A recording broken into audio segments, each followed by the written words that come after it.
I'm sitting here with the OG. That's my original gangster. You know, we can't forget our origins, going all the way back to how all this magic started. It started with two rather magical unicorn-like creatures, Hackattack and Faro. I, the Hackattack, am with none other than the OG, Faro, my Faro. Here you are. The OG, huh? You're the OG, man. This is how all this happened. So, no, don't take this the wrong way, but no special guest today, just Faro. Yeah. It's just the two of us. And then Jason's Hackattack. I'm also here. We're just two special guests hanging out. You know, look, people's schedules are what they are. Sometimes things fall through. We had an interview today. Something happened. She couldn't make it, but Faro and I have each other, so we're here. This is how all this happened. In fact, you know, I have a background in radio. For those of you who don't know, I ran a radio show for 15 years up in Park City called The Hackattack Show, the eponymous name of which this podcast is also named after, Hackattack and Faro. And it got nixed. It got it saw its end due to Corona. Yeah. And just logistics, and they really had to shrink the staff down to a skeleton staff. And I was sad. I was sad. I was sad. I was despondent, and I felt a loss. There was definitely a mournful solemnity to my nonverbals. My shoulders were slouched, my head was hung. Don't you go big word in me, boy. I was sad. I was solemnity. And a few weeks go by, and this guy, Faro, he calls me up. And it was with the fanfare and showmanship of Ringmaster of the Circus. He said, "Have I got an idea for you?" Flea Circus. This really touched me. You said, "Have I got an idea for you?" 2 words. Podcast. I'm like, actually, I think that's one word. Compound word. Yeah, it's one compound word. You're sort of like, 1 word. Podcast. I was all 1 word. You, me, podcast. Yeah, that's what it was. Yeah, you did. You, me. And I went, podcast. And I imagine, this is all on the phone, but I imagine there was some sort of Bob Fosse magic finger, jazz hands going on. Jazz hands and pixie dust. Gyrating his fingers. And it hit me like a ton of bricks. I'm driving, and I thought to myself, holy shit. Podcast. Why haven't I thought about this? Now, a few people had said, you should do a podcast. I thought, fuck that. I'm doing radio. No need.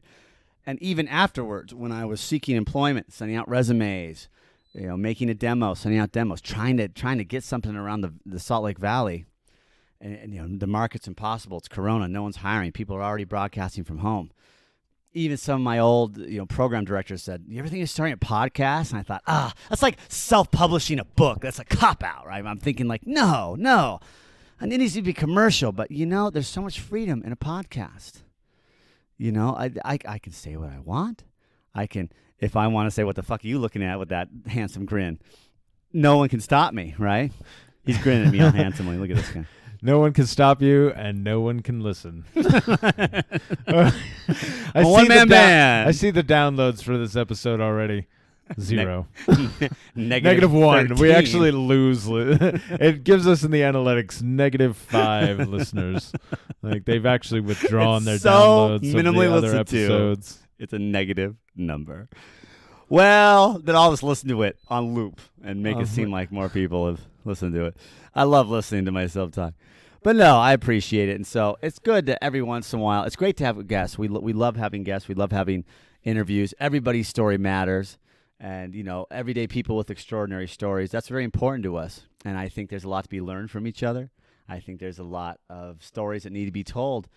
And people just walking down the street, you have no idea. But at the same time, it's always good to return to each other every once in a while and just check in. Yeah. And see what's up. There's a lot to talk about, Faro. Absolutely. There's a lot to talk about. Tons to talk about. For an example, I find myself in a very interesting time in my life right now. I would like to posit. Okay, pause. That you are in, is it posit? Posit. Think? No, wait. Pause, as in 2 vertical parallel lines? Pause button? No, not pause, but... Put a pin in it? Put a pin in it. I don't know. Whatever. I don't know what I'm saying. You want me to stop talking? Yes. Okay. Mute. I would like to put it out there. Yes. I'll stop trying to use $5 words because apparently I can't. But I would like to think that you're in an interesting time always in your life.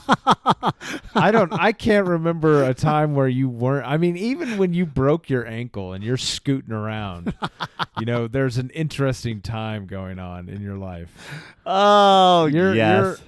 We were talking about this beforehand, and I've brought it up before, but apparently so is your better half now. That you kind of Forrest Gump your way through life. Not that you're not an active person, not that you just wait around letting things don't happen. just happen to me. But you're going out into the world, and then things happen. Oh, yes. To you, for you. Against me, at me. Right. Always. So, going to that. So you're at an interesting time in your life. So that was again. Your pin/pause was, it's always interesting. Yes. I like that you brought up when I broke my ankle, I'm scooting around in that very emasculating knee scooter. That was an interesting time too. That was. Emasculating? Emasculating. I felt a little sheepish. A little sheepish? Real men walk. This is that toxic masculinity yes. we're talking about. Real men walk places, not scoot on a scooter. Jason oozes toxic masculinity. We're working on it, though. That's part of the podcast. It's part of the therapy. I remember. We're helping him out. He's got this bravado. See, he's, and to me, you're a very sympathetic human being, even empathetic. And even empathetic. Even at times. But you have things hit you really hard. Your passion, your heart, your love. Oh, I can be a bleeding heart. Your sensitivity. You can really feel things. Absolutely. And but I think too, you have a bravado about you. This idea that growing up, with your heroes being Kirk Douglas and others like that. Mel Gibson, yeah. You have this idea of what it is to be a man. This is ingrained. It's ingrained. And then playing sports like you do, not that, athletics kind of promote that. Well, tough sports, rugby, hockey, lacrosse. They promote those kind of suck ideas. It up. Yeah. So it's interesting. I mean, you have quite the dynamic going on. The bravado sensitivity. You are a paradox. The bravado sensitivity is what you're saying. The woke toxic masculinity. The sensitive bravado. What's a name for a bravado? A bravure? The sensitive bravure? Yes. I don't know. I'm making that up. I love it. I'm going to go with it. Bravado sounds Italian. Bravure is clearly French. That you remind me of a funny story of when I broke my ankle. That was as a result of an ice climbing fall. Bad luck bears. And I'm in this scooter. It was a broken ankle. I'm in the boot for like 6 to 8 weeks. Can't walk. And they give you this knee scooter where the afflicted limb is put on a knee pad and kept, obviously weightless. And you push around. And it has little brakes, little hand brakes, much like a bicycle. And I had a little basket to carry my books. And I was at school at the time. I'm at the U of U, gone back to school for a few things. And I would jet around on this thing. Ironically, you're faster on the scooter than walking. Sure, wheels, wheels on the flat. You can clip along at what an able-bodied person. Skateboard. I mean, right. Skateboarders move faster. An able-bodied person would be jogging rapidly to keep up with me, right? So I'm like, all right, this is great. I'm getting places. I'm on time, but I would be pretty aggressive on the hills. That toxic masculinity kicking in. I'm like, I feel the need for speed, and then I high-fived Goose. Sure, absolutely. So this is pre-mortem. So with your 80s macho. Want to play volleyball? Yeah, right. Let's take our shirts off. Yeah, please. Let me oil you down a bit. You look a little dry. That's right. Get those tight jeans on. That's what I loved. Everybody else is in shorts during that scene. Oh, yeah, shorts and sweatpants, but then Tom Cruise. Maverick's in jeans. Jeans. Oh, man. Playing volleyball. He's popped the top off to just do a few spikes. Sure. Let's watch that scene right now. This podcast is over. Excuse us. Yeah, we've got things to do. All right. So I'm clipping along, and there's hills. The upper part of U of U campus is pretty hilly. I'm picking up speed. I'm Longboarders love that campus. Yeah, I'm booking in this thing, and I got my basket laden down with books, and things get out of control. Basket. And there's a moment where my brakes were kind of catching. I'm like, whoa, and I'm going towards a sharp curve in the sidewalk. I'm like, and I hit the brakes, and I'm going I'm flying, and I eat shit. I'm like, no, and I start flying through the air. I turn my body midair. I do a sort of aerialist 180 in the air to stick my broken ankle and boot into the air so it doesn't hit and land. And I crater onto my back. And I'm like, oh. And I look around, instantly in embarrassment that anyone see. Only like a super hot girl. There's like the super hot girl right there. And there's no one else. You're And playing she's the like, wounded deer card, weren't you? she's like, are you okay? And I look at her, and I get up real quick and dust off like nobody. Yeah, no, it's cool. Like you didn't just see me train wreck in this little scooter like a Joey, just wiped out. And it was made more poignant and more embarrassing by the fact that she was there. But my toxic masculinity See, that's the toxic masculinity saved coming me. out.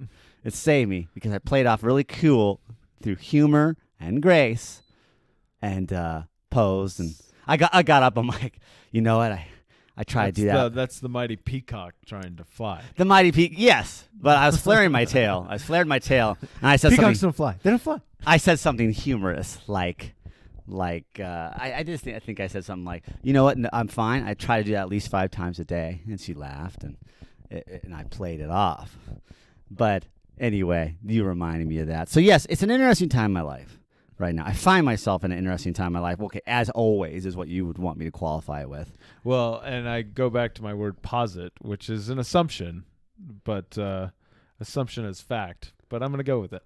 I like it. Yeah. I like it. So it's interesting right now in this particular way that we're going to talk about today because I have moved into the hood. The hood of hoods. Okay, so this word, hood. The hood, HOOD. I understand. I understand. And I got my But wheat, is it- I got my wheat Timbs to prove it. I got my wheat Timberland boots. I can put those on. I wear them with the tongue out. Yeah, sure. You know, that's the But I'm hood just wondering, is this a stereotype? you know, stereotypes come from a place of reality, Yeah, right? You know, they're based on some sort of accuracy. sure. Absolutely. So to say it's a stereotype, we can say it's stereotypically hoodish. Yes. But is it has all the is archetypes. it white privilege that you've moved here and that you call it the hood? Would your neighbors call it the hood? And maybe it is privilege that that this is a temporary stepping stone for me in life. Right, that I can kind of exactly. come and go into this world as I please. Yeah. But some people, due to demographic and status, are stuck. Well, living what this we way. talked about with Mike, you know, it's a poverty. One of the issues. I shouldn't say the issue, but one of the issues is of poverty. We're going to talk about poverty because I believe poverty is environmental, yes, but poverty is also a mentality. And you can stay poor due to your mentality. For example, one of the things that makes it the hood is there is trash, garbage, filth everywhere. Everywhere. Now, there's a mentality to that. The mentality of, I'm so fucking stressed with my life. I'm on survival mode. I'm living paycheck to paycheck, hand to mouth, day to day. What the hell do I care about articulating the ankles, knees, joints, and lower back to bend down and pick up a piece of garbage and throw it in a garbage bin? Who gives a fuck? Right? But there's a mentality. Around here, people step over garbage rather than picking it up. That's a mentality, right? But is that okay? So going back to, is that something that maybe they grew up with? Yes, it is conditioning. So I look around here, and first of all, there's chain link fences everywhere. There's graffiti on walls everywhere. There's garbage and debris laying everywhere, all over the streets and driveways. And I see kids playing in it. So, there's an old saying about parenting and modeling for kids. Kids don't do what you say. Kids do what you do. And if the adults around here don't give a fuck and they're not picking it up, that's modeling. That's teaching your kids you shouldn't care either. Around the back here, there's someone else's backyard. And it is literally a debris field of garbage. I've never seen anything like it. And we could go right now, and there's little kids playing back there.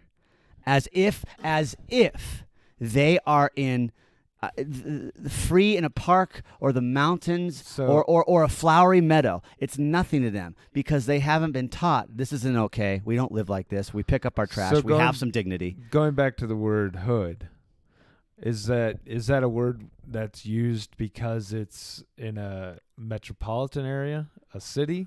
Because if we were talking about the backwoods of Western Kentucky, right, or that's the sticks. The sticks. Yeah. So that, I guess that's where my Okay, let's break Sorry, down I the keep clearing my throat. let's break down the etymology of the word. The what neighborhood. Neighborhood. Hood is And the it's tail been end of shorter. neighborhood. Yeah. But as we know, at least in America, the hood with a "the" in front of it means the ghetto, a rough neighborhood. Yeah. It's rough. Now, for all of you who don't know, I'm just gonna name names. I live in Western Rose Park. Now, there's 3 accepted hoods in the Salt Lake Valley. It's Kearns, it's West Valley, and it's Rose Park. And I'm in Western Rose Park. Eastern Rose Park is nicer. You get some older homes. They're well kept. There's more gardens and lawns and yards. Out here, oh man, it's just a bunch of chain link and cinder block Berlin walls, and it's trash everywhere. A lot of poverty, a lot of crime. We're gonna dive right into it. Yeah. But when I say the hood, that's what I mean. It's a rough hood. It's a rough neighborhood. Now, I'm gonna show my cards. I'm from Park City.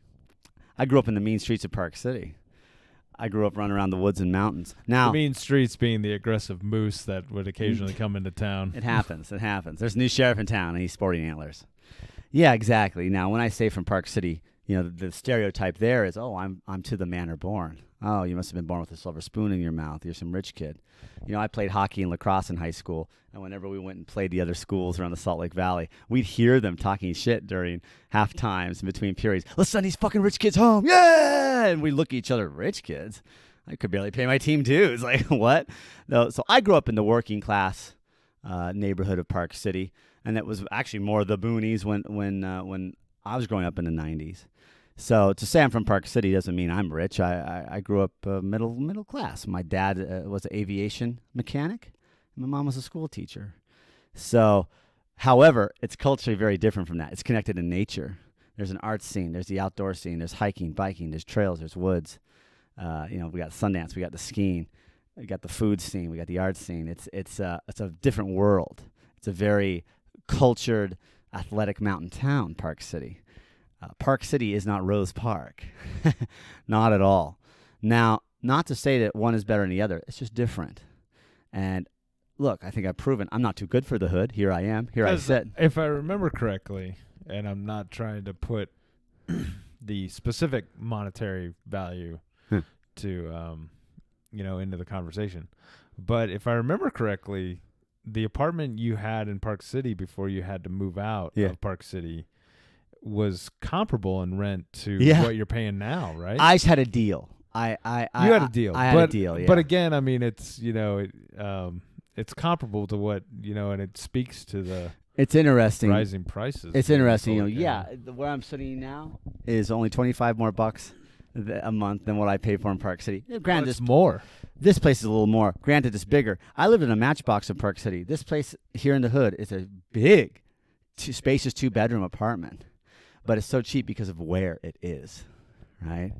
So, and again, for the record, I'm not too good for the hood. Clearly, here I sit, and I find it very experiential. This experience is very fascinating because you're seeing how a lot of people live. A lot of people. So, I mean, going back to kind of a white privilege topic, you're able to see it as a life experience, right? Where other people that might not be able to ascend this. Sure. This is just life. This is just life. But most of the world, guys, is third world. The globe's pretty big. Most of the world lives in poverty. Yeah. And this is what immediate sort of everyday poverty in the sense of Utah or America looks like, is these type of neighborhoods. So it's just a different flavor. Yet I like it. To me, it's sort of an adventure. First night I moved in here, there's someone banging on a board with a hammer around the corner of a building near me. Now, first of all, let me set the scene. I live in a neighborhood where it's a bunch of old, tired brick quadplexes. They're shabby. They're old. Yeah, 4 units to a building. And it's circles. It's a bunch of circles. And they're all separated by chain link fences and sort of gnawed yards. And there's, trash and graffiti everywhere. Everyone around me are drug dealers. How do you know that? Let's talk about how I know that. First night I'm here, I have this brand new puppy, Perth, this Australian cattle dog, the love of my life. This dog, beautiful. He's a 6-week-old puppy. he's poking around the yard. And these guys, they're hanging out on the stoop across the way from my place. It's dark. It's cold. And I talked to this guy a little bit. You know, we built a bit of rapport. And they shout over. He's like, "Yo, man, you smoke weed?" And I'm like, no, not really into it. He's like, "Well, yo, man, I got some dank-ass weed if you're interested." And I said, "Oh, thanks, man. You know, not today. You know, I'm playing it cool." He's like, "Well, spread the word. Spread the word. You know, if anyone needs weed, you tell them where to come." I'm like, all right. He's like, "And I'm good for everything else, if you know what I'm saying." And I look at him. I'm like, "Yeah, I think I know what you're saying." He's basically literally saying, "I am a drug dealer." And there's this sort of silent moment, just for a moment. I'd come up to the fence. I'm leaning on it. And this other guy standing next to him kind of was eyeing me a bit suspiciously. He's like, "You a cop, Jason?" And I instantly, I'm like, "Fuck no, I ain't no cop." And the first guy's like, "Yeah, hell, this guy ain't no fucking cop. This guy's cool as hell." And, you know, I'm like, you know what? I'm going to break the ice with these guys because immunity is being cool with them. Immunity is, well, being liked by them and getting in with them and not saying, "Oh, I'm too cool for these people. Or I'm above these people. They're not my class. They're not like me. They're drug dealers. I'm not a drug dealer." Fuck that. People are people. And I like people. So they were interested in me. So I pick up my puppy, the universal leveler, man. And I walk across the way over to the stoop. And I'm like, "Hey, guys, check out my puppy." And they're like, "Oh, shit, this is the cutest fucking puppy I've ever seen. Oh, man. Oh, shit, what's his name? Oh, what is he?" Like, it softened them, man. And they show me their dogs. And the dogs start playing together. And it's been great. They have my back, man. They have my back. If my place started to get jacked or something, they'd stop them. You know, our dogs play together. You know, they got this little cute kid that I talk to. You know, we shoot the shit. I hang out on the stoop with them now.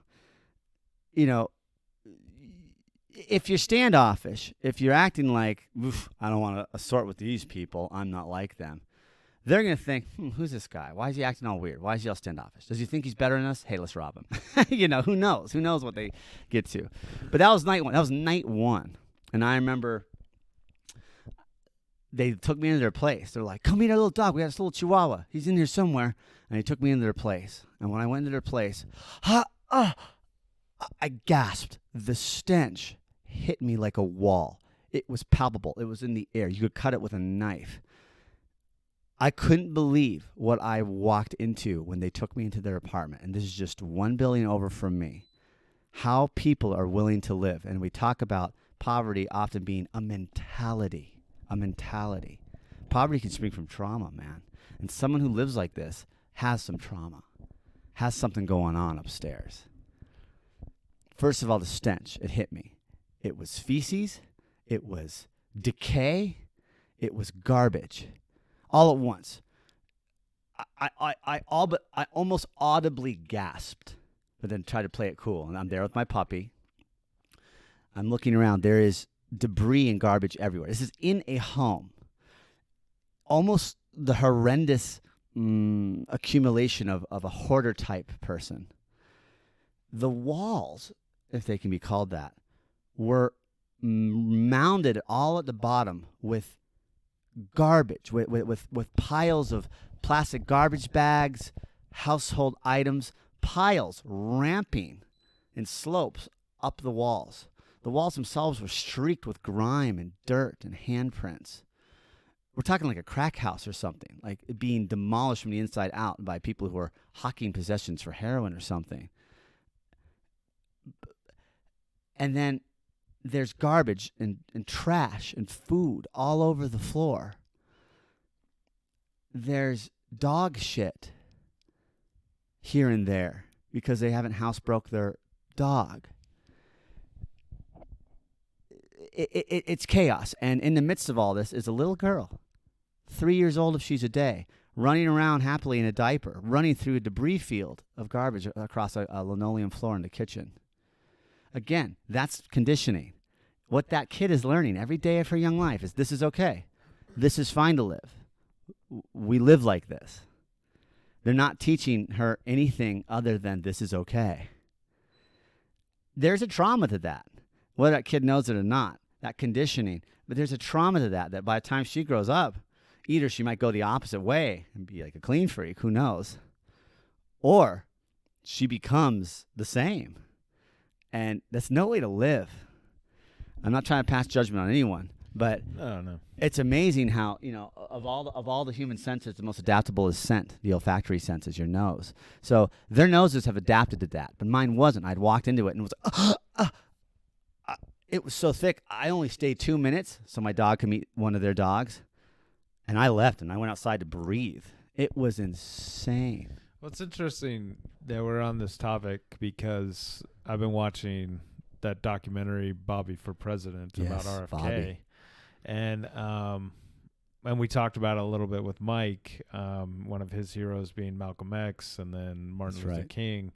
And I think the documentary doesn't talk. I think I said that it did on Mike's interview, and I exaggerated a little bit how I don't know if Malcolm X had an effect on Bobby Kennedy. I think he did, but Martin Luther King absolutely did.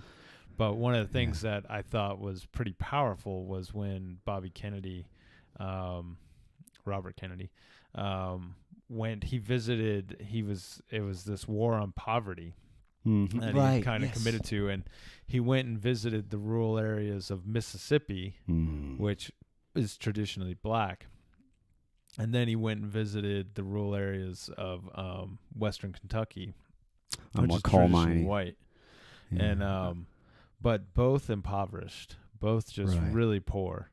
And it's just, I think it reaches out. Poverty is one of those things that reaches out across racial lines. Oh, absolutely. And I think the thing is we have terms for the different impoverished areas.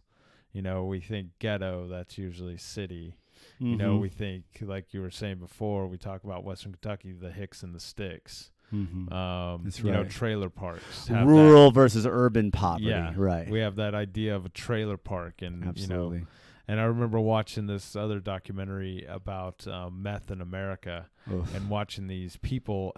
I want to say they were in Arkansas, but watching them move from place to place, and the people that owned these trailers they were moving from did nothing with them. I mean, they were like, these people are their whole mentality is these people are going to treat it like trash. I'm not going to sink money into it in order to put it up. And one of the things I noticed that these people were moving around with them was a toilet. They literally had to take toilets to their new homes because the people that own the trailers, the landlords, they wouldn't put new toilets in because they'd get messed up, they'd get stolen, whatever. They're just like, we're not putting new ones in. It's like a currency. Yeah, and it's, I think you talk about these older buildings around here, it makes me wonder how much money, landlords are willing to put in because they have a mentality of that's right. They see the trash on the street and they're like, well, it's a slum, man. Another word we haven't used is a slum. Slum, yeah. Well, I'm slumming it, man. But exactly. It's hard why to fix it up too much? Because the next lowbrow tenant's just going to trash it up again. Is the mentality right? The mentality around here is pretty pervasive. So I mean, I think that's one of the things that, like Mike was talking about was that poverty, we have to start somewhere, and giving pride back to the neighborhood is, like you said, people are starting their walk over trash, they step over trash. There's no pride in that. I mean, so why should we do anything when the neighborhood as a whole is? Great word that you just used, pride. So I have pride. What I mean to say is I'm from a different culture. I grew up with a different mentality. I don't come from this world and this mentality and this training. I was trained differently. So when I moved here, you know what I got? One of the first things I got is I went to a hardware store and I got a big, broad leaf rake and some gardening gloves and a few things because I can't live like this. In fact, as I look out, I'm due to do a trash cleanup soon. But if you look down, it's blocked by a few of these cars, but if you look down this cinder block wall that retains our property, this guy, the next building over, turned it into a junkyard. Where we all park, a public space, he turned it into a junkyard. There was an old barbecue, rusted blind put between these cottonwood trees, old boards laying around, piles of garbage, overflowing garbage bins, debris fields of shit. And right where I park and walk to my front door through. I can't live like that. It's depressing. I can't see that every day. So I bought a leaf rake at a hardware store. I wheeled out my garbage bin, which is only empty once a week. And I started cleaning it. I started raking up piles of garbage into piles and throwing it away. And I organized this guy's junkyard because he won't do it. I got all these huge sheet boards and stacked them. I can show you what I did. It looks way better now. I stacked them. I leaned them all against a tree in one pile. Another stack of boards. I raked away piles of garbage. I wheeled this old barbecue over and put it, over where it belongs. I raked up years worth of rotted leaves, and garbage buried in leaves. I was picking up garbage with my hands that I couldn't rake into the bin, into dustpans, and consolidating and organizing. And I turned a junkyard into just a more visually sane place. It's hard. I mean, one of the things that I think you're talking about too, and you mentioned the word hoarder before, and I think that hoarder, I don't know, it gets into this idea of, I don't want to say more middle class, but, people that can afford stuff. And when they start this hoarding, it's like this cycle, of depression from having all this stuff, not knowing, and some people just can't let things go. That's a hoarder mentality, is just not being able to let things go. But I think some people, they get to that point too because they're it starts out small and they get depressed, or they get they become down about it being such a mess, and then not being able to go and clean it up, and then the mess gets bigger and bigger, and so then the depression becomes more and more, and it becomes feeds so on much itself. harder. Yeah, it feeds on itself, and it becomes so much harder. So I mean, for you to do that is I think was pretty nice. Well, you're talking about there's a thing with poverty. It's actually a term called the scarcity principle. Scarcity mean if you have something, if you have any money, you go nuts, right? You buy inappropriate things. You buy a TV, or you buy shit. You buy shit you don't need. It's that scarcity principle that's walks so hand in hand with poverty, and that mentality is, when is the next time I'll have this again? I don't know, so I better go hog wild now, because scarcity, things are scarce. So scarcity principle can lead to hoarding. Which is so interesting, the scarcity principle that you're talking about. It reminds me of Depression era thinking. People that came out of the Depression. Right. My grandparents, the cans of the beans under the bed. Food. They store food. I mean, they had 2 refrigerators, and they wouldn't get rid of anything because it was this idea of what if something happens? What if something happens? That's right. And I better. And here, what if something happens? I better have my PlayStation, absolutely. even though I can't pay rent. While I have I know some people that they grew up pretty impoverished. They lived in a school bus. Oh, wow. And then they didn't have running water for years, but someone gave them one Christmas Nintendo.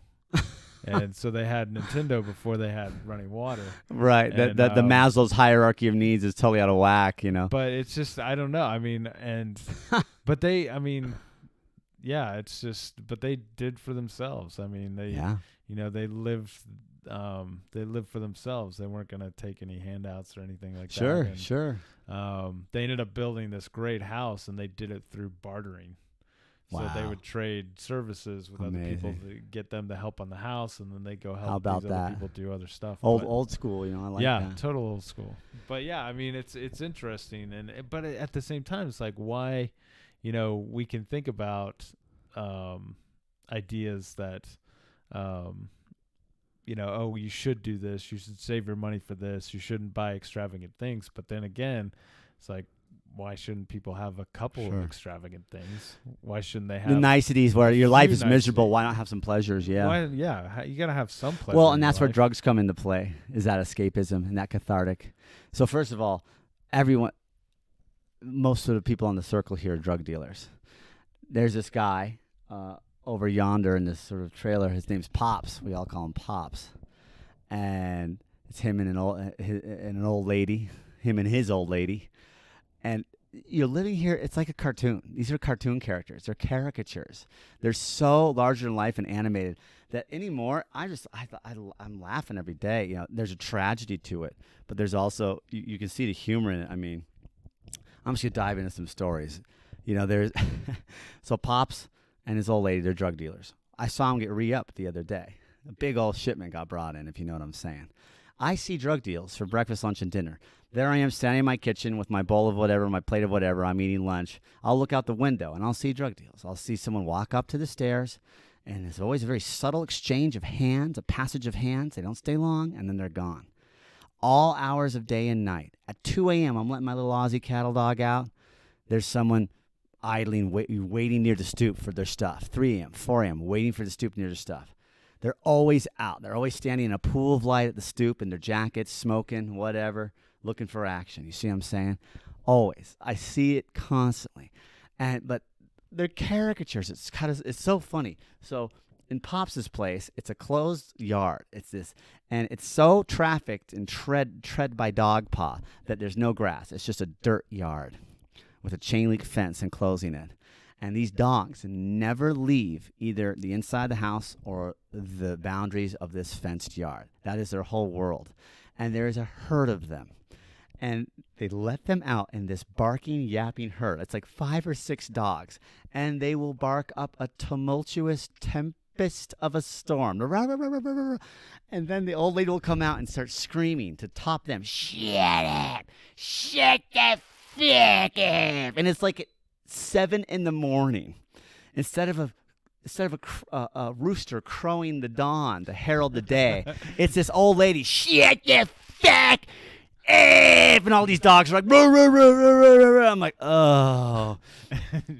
Time to go work on the junkyard.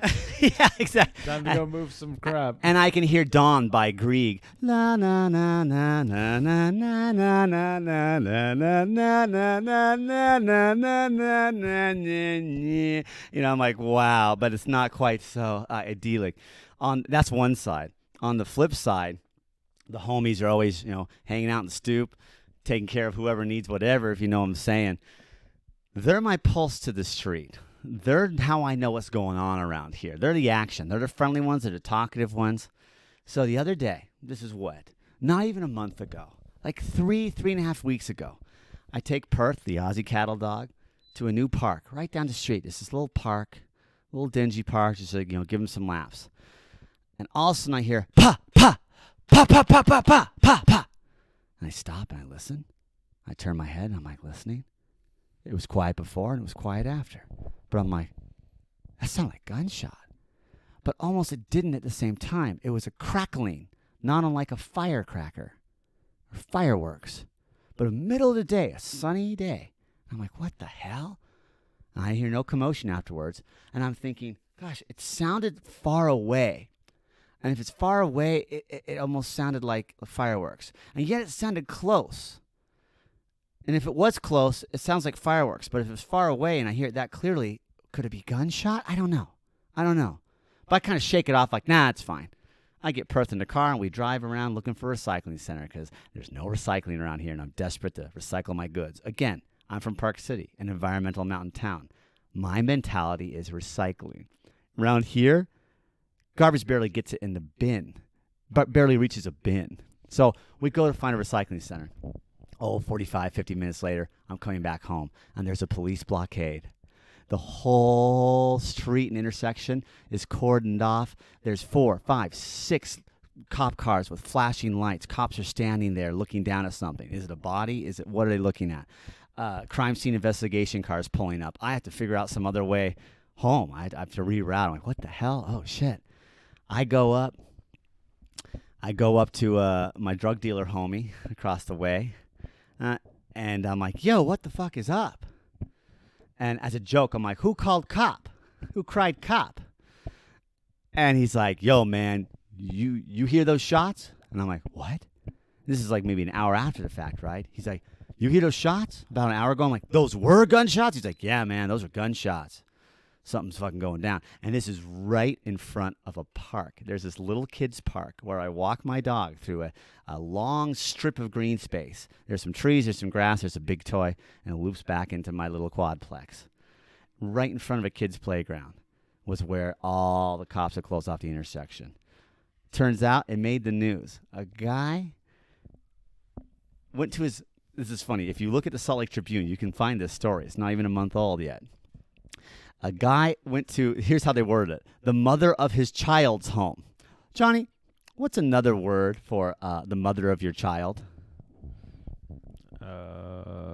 Baby mama? Baby mama. They wouldn't just say baby mama. So this guy shows up to his baby mama's house. He's pounding on the door. She's not letting him in. It's locked. Well, he gets impatient. And he does what any reasonable Rose Park guy does. That's a joke. And he goes to his car, and he opens up his trunk, and he pulls out an AK-47. Now, for all you listeners who maybe aren't versed in basic gun knowledge, that is the most common assault rifle in the world, used by all sorts of civil war and militias and militaries in Africa and Russia and the world over. An AK-47, an assault rifle. And he goes up to the door, and he fires off a warning round. That's easy enough, right? You know, he's a reasonable man. Easy enough. I just want one warning shot, he's polite. giving her a chance. Just to being polite. He's giving her a chance. Seems reasonable. We'd all just plug off one round, right? And then he looks in and he sees what he thinks is another guy in there with his baby mama. And he unloads the entire round of the clip of 29 rounds. 29 rounds he unloads. That's what I heard when I am just down the street, in a straight line, same street, maybe 500 feet away, letting my dog out. What gave me pause.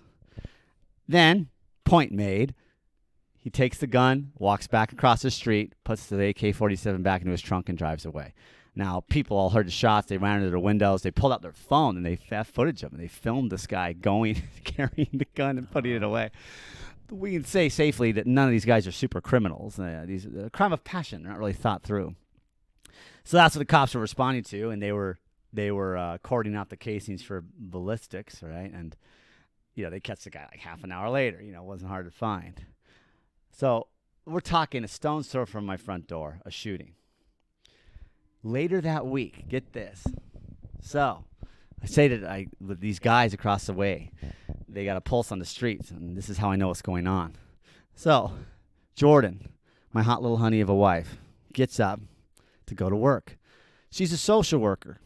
Interestingly enough, she shouldn't be driving anywhere to work. She should just be working here in the hood. There's plenty of social work needed. She tries to go to work. She can't because cops have every artery of our streets blocked off because there's a huge incident. She's like, what the hell? She has to reroute and find some way out of the hood to get to work. She texts me, Jason, there's all these cop cars blocking everything. Something's going on. I'm like, what? I come out the door. It's early in the morning. I come out the door. I put on my wheat Timbs. That's the uniform around here. And I walk down the alley behind the house, and sure enough, there's a squad car with lights on blocking my advance. I'm like, what the hell? Me and my dog are sort of looking quizzically around, and I, not unlike my puppy, have my head cocked to one side in a perturbed and questioning manner, like, what the hell's going on? Again, I walk up to the homies on the stoop. Same thing. I'm like, yo, who cried cop? And he starts saying, I had to, man. I had to. Don't give me shit. I had to. And I realize he's serious. I'm playing. He's serious. I'm like, are you serious? He's like, yeah, man. I called the police. I'm like, what the hell's happened? What's going on? Here's how it began. The whole event precipitated at his house, which is basically my house. We're talking, I can go out my door and with a very mild snowball throw, hit where they hang out. There's this guy named Buttons around the hood. We call him Buttons because he's got a big old button tattoo on his diaphragm. Buttons. Now, Buttons thinks he's a bad, bad dude. He walks around with a baseball bat stuck with nails. He carries a gun. He really thinks he's a tough guy. He likes to intimidate people. He's a drug dealer. And just one circle over, and that's That's a healthy football pass away from me. He lives in an RV. He lives in a fucking RV with his wife and 4 children. You can imagine the state of that RV, and he cooks up meth and shit in that RV. He peddles the hard shit, and he's got 4 kids in an RV. I've only been here 6 weeks. Bizarro Cousin Eddie. It is, man. And I've only been here 6 weeks. The longer I stay, the more stories I have, because it's every day. Every day I have something. Anyway, he cooks up drugs. He intimidates people. Carries a gun. Hoists this bat. Bad dude, right? Wants to be feared by all. Well, apparently Buttons was hanging out with the homies right here, right outside my door. Early in the morning, like 2 a.m. An argument ensued, as it does. Things escalated, as they do around here. And Buttons hauls off and punches one of the homies. Close fist, puts a gash right in his jaw. One of the guys is standing there to attest to this. I'm like, what? Let me see your jaw. He lifts up his chin. He's got a gash on his jawline right here. And look, this is the same guy who lives in that filthy squalor apartment with the stench in the air and trash and filth everywhere. I'm like, buddy, you got anything to take care of that? He's like, oh, it's all cool. You want to talk toxic masculinity? I'm like, yo, man, let me take care of this for you. I go inside my house. I get some triple antibiotic ointment. I get him a Band-Aid. I give him an ice pack of ice. I'm like, get this on the jaw, ice down. You're swollen, man. You're inflamed. Hold this on for 20 minutes. Like, come on, take it. I put a Band-Aid on his jaw. Like, come on, man. A little ointment, Let's take care of your ass. All right, so what happened? Story goes, the argument ensued. Buttons hauls off and punches this guy in the face. And everyone just gets on. Buttons, what the fuck? Well, you're crazy, man. Get the hell out of here. Why the hell would you do that? A lot of shouting, a lot of arguing. Buttons pulls out a gun, shoves it right in my homie's face. He says, what if I fucking kill you? How about that? How about I fucking shoot you right in the fucking face? I'll kill you, motherfucker. Now, the drug dealer in question with the dogs who lives right here, born and raised in Rose Park, of the streets of the hood. He doesn't back down. He doesn't show he's scared. He's like, pull the trigger, motherfucker. You won't. He's calling his bluff. He calls his bluff. And as he's got a gun trained right in his face, stuck right in his face, over his shoulder, he tells his daughter, call the cops. Call the cops on this punk. And she calls the cops right there. Calls 911. There's a gun being pointed at my dad. Buttons panics. Realizes his bluff has been called. He starts getting out of there. He hands the gun to his wife. The story goes, here, baby, put your fingerprints on this. And they make a break for their RV, just one circle over. Well, this is the hood. This is Rose Park, so the cops come running right away. They're like, they respond within a minute. Like, within 2 minutes, cops are converging on the circle. Buttons makes a run for his RV. The wife doesn't make it. They nab the wife and arrest her. But Buttons makes it to his RV and barricades himself in. And it became a 7-hour police standoff with his 4 kids inside the RV with him. We know he's armed. He has a gun, and he won't come out. Cops surround the RV. They block all entrances and exits to the circle, hence why Jordan couldn't get to work easily. There's a police helicopter. There's a social worker. There's negotiators, and they're trying to talk him out of the RV. And how many charges do we got? We got assault. He punched a guy in the face. He's a jailbird. He's a convict, so he's not allowed to have a weapon, so possession of an illegal weapon. There's assault, intent with a firearm. There's intent with a deadly weapon, right? Yeah. There's what? We can throw in kidnapping because he's holed up with his kids. Yeah. He won't come out. Child endangerment. Drug charges because he's cooking drugs in the RV. I mean, what the hell? So that's just morning. That's just la, la, la, la, la, la, la, la, la, la, la, la. That's just morning. That's 2 in 1 week. The shooting was a Tuesday, and the police standoff with Buttons is a Friday. That's 1 week. It's maybe week 3 here, right? It goes on. This morning, and again, this is the interesting life that you live. Oh man, okay. Even a few mornings ago, me and Jordan, we're in bed, we're sleeping. It's the early morning, and again, instead of a rooster heralding the dawn, we hear as if right by our window, practically like someone shouting into our window, "Motherfucker, I'll fuck your shit up! I will fuck your shit up!" And we, our heads come off the pillow. And we're like, huh? It's like, yeah, walk away, motherfucker. I'll fuck your shit up. Motherfucker. Someone just I'm waiting for a shot to follow, man. Someone just getting in someone's face.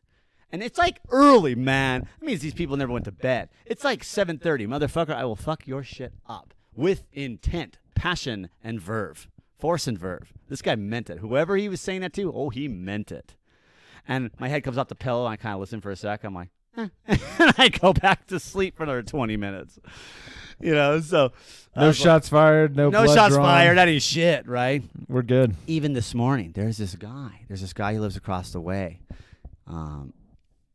He's a cool guy. He's a Mexican guy. He's got a bunch of face tattoos. And I haven't seen him in a while. And we're in, like, when I see him, we dap, we shoot the shit, whatever.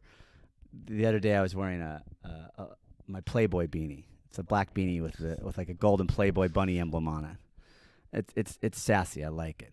I'm wearing a Playboy. Just like you, a little sass. I'm in my wheat Tim. Little sassy. I'm in my wheat Tims, my little Playboy beanie. He's like, "Yo, Jason, it's a sick ass beanie, Holmes. It's a sick ass beanie. I like that beanie." He liked it. I haven't seen this guy in like 2 weeks. I'm like, where is it? Where is this guy? Just this morning. I'm like, so where is he?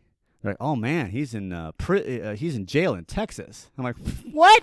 We're in Salt Lake. The guy leaves my side for 2 weeks. He's in jail in Texas. What the hell? Let's call him Benny.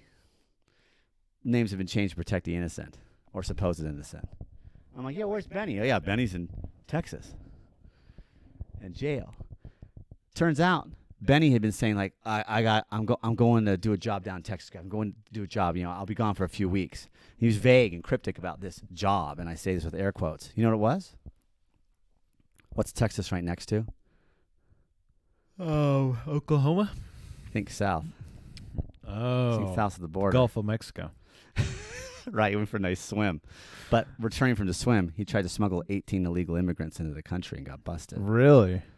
That was his job. So he lives up here in Salt Lake, but he's a coyote down in Texas. He lives in Texas now. Wow. I can't believe it.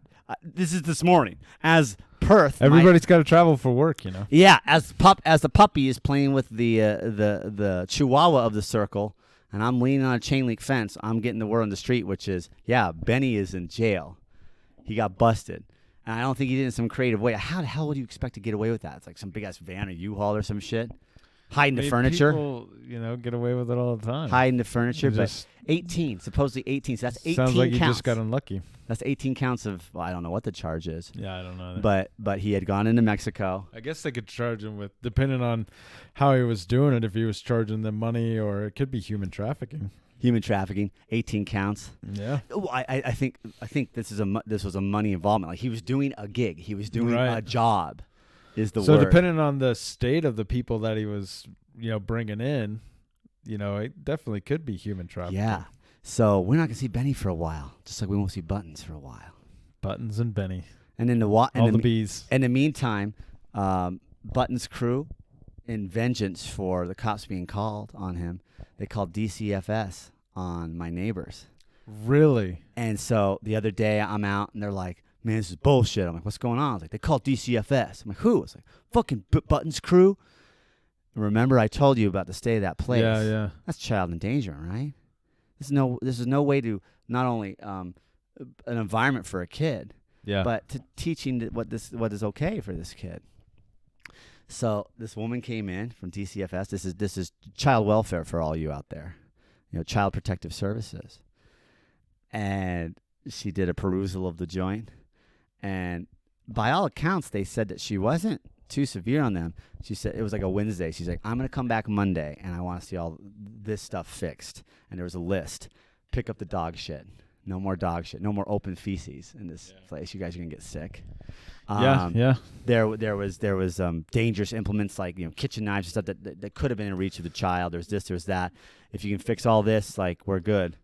And not out of pride, but out of necessity, they sprang into action and made improvements to the place, and they were proud of it, and they said, hey, come check it out, it's way better. And I was sort of like, oh, okay, and I sort of, big breath go in, and it was noticeably better, but not good by any standard still, Yeah. So even that drama, and just little things. There's little things every day. Faro, let's take the dog for a walk after this, for a 10-minute walk. Let's. And I want to see what you see. Let's see what you see. Well, I mean, the thing And- about it is I've lived in areas like this before. Where have you lived? Well, Like this. when I lived this is a smaller version, but when I lived in Nevada, the small town I lived in, I lived in this apartment complex. It was a U-shaped complex, horseshoe-shaped complex.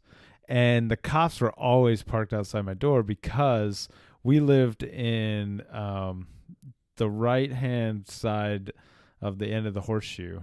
We lived on the top apartment of a two-story apartment building, And so directly diagonal down from us on the other side was one of the local meth dealers. Because this is the real Breaking Bad shit. We saw people going in and out, back and forth. And I was driving, the lady I was with at the time had actually, funnily enough, just come from Texas. And so she hadn't changed her plates yet. And we'd been there for a while. Oh, no. So the cops, they pulled me over one time when I was going to the gym. And they said, yeah, I know you've had these plates for a long time because we're interested in some of your neighbors. So I see your truck out there all the time. I'm all, oh, that's great. But you were a person of interest too. Well, so how you doing? Where are you going? Yeah, I wasn't a person of interest because of, they knew who was. They knew everybody in the apartment building and who they should suspect and not suspect. Sure. But yeah, I mean, and then and oh god, it was so funny too because our they had, how the inside doors are always a little flimsy. Sure. Compared to an outdoor door, your exterior entrance, door, your exterior door. Thank you. And they had an interior door for the exterior door. And we were just like, God, I could kick this in. Wow. I mean, I'm just looking at it. I'm like, I'm glad we don't have anything of extravagance because I could kick this in. And so, I mean, and then also I've been to, I've had friends that have lived in trailer parks. I've had friends that have lived, in the, on the poorer side of town that I've gone to visit. Yeah. And again, I mean, people keep it as clean as they can, but when you live in a dilapidated trailer or apartment, there's only so much you can do. That's right. And so there is a pride thing, but when you reach a level, I mean, it's not like you're renting this place. Right. You're not going to gut it and remodel it for the landlord. No, I'm not going to be raking garbage every day. Yeah, exactly. Outside. But I remember, so my friend at the time, he was living in a single wide with his girlfriend, and she worked at the vet's office. Okay. And she'd always bring stray animals home. I thought you were going to say dog tranquilizers. Yeah, that too. A lot of ketamine. But so one day she brought home this cat, and they didn't realize the cat was pregnant, and so she had her litter, and there were just kittens everywhere. So I mean, you have animals. There's going to be piss smell. There's going to be crap. Even if it's not on the floors, it's just going to be there. Right. And so my friend is sitting there playing video games, and I had someone else with me, and we're talking to him, and he's sitting on this couch against the wall, and then we're to the left of him on another couch, so like an L shape, right? Okay. And we're watching him, and he's just got these kittens crawling all over him. I mean, just all over him. And one of them miraculously makes it to the top of his head, and they're so small, it just plants itself on top of his head, just sits down. And he's just playing his video game like this is a normal thing. So again, what you were talking about, people being accustomed to normalcy things, getting trained. The normalcy of things that can be horrendous. Yeah. And so the guy I was with at the time, that I brought over there, he looks at him and he saw, wow, you must really love animals. And my buddy pauses his game, just rotates his head, without moving his body, rotates his head to us and goes, I hate fucking animals. And then just rotates back and starts playing his game. Doesn't even correct the kitten on his head. Then the cat's just there because he's just become accustomed. He has a cat yarmulke, but it doesn't matter. Yeah, it didn't matter. And so yeah, I mean, I've been around these places, and I've lived in these places. People are just people everywhere you go, but There are but different I mean, but at the same time, mentalities. yeah, and you've experienced this as well.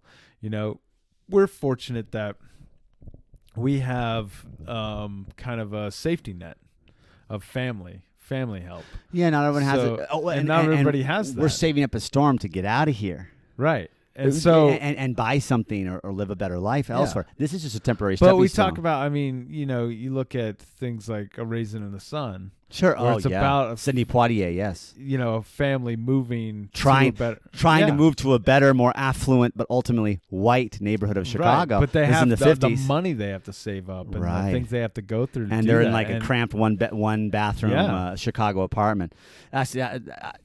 What a great plug! And actually, if anyone of you wants to see a fantastic film, that's Sidney Poitier, the great Sidney Poitier, who's still with us. Raisin in the Sun, fantastic Yeah. on the racism and the classism involved in real estate. Yeah. Real Well, estate and real what estate we're looking is at now is racist as well. gentrification. Yes, real estate is mean- racist as well. Because you look at, living in New York, I saw gentrification of, and that's why they have, these dedicated affordable housing complexes, because otherwise developers would come in there and just they're pushing everybody out, That's right. and it's just it's interesting. Look, but I got pushed out of my own hometown. I got pushed out you of got Park City. priced out of Park City. Park City is so gentrified now. What I mean to say is, look, when I was a kid growing up in the 90s, there's a lot more dirt under its fingernails. Park City had a bit more edge to it. There was an old, greasy spoon mom and pop diner called the Mountain Air Cafe. And I loved it. And these old Korean war vets would sit and in the early 90s smoke at the bar, at the stooled bar. Counter. At the counter right there of this old-timey diner. And Korean war vets and old miners, retired miners, are still in Park City from when the mines had closed. And these old craggy guys. And I just had dirt under his fingernails and had these lifer waitresses, waitresses who've been doing this 30 years in this cafe. It's no more. Now it's a slick brewery, right? I've watched over the years as bit by bit, Park City's lost that dirt under the fingernails and gotten more and more gentrified. It started out as a mining town. And those old miners. And now, now they have the parks, or they call it the Real Housewives of Salt Lake City, but Yeah. it's filmed in Park City.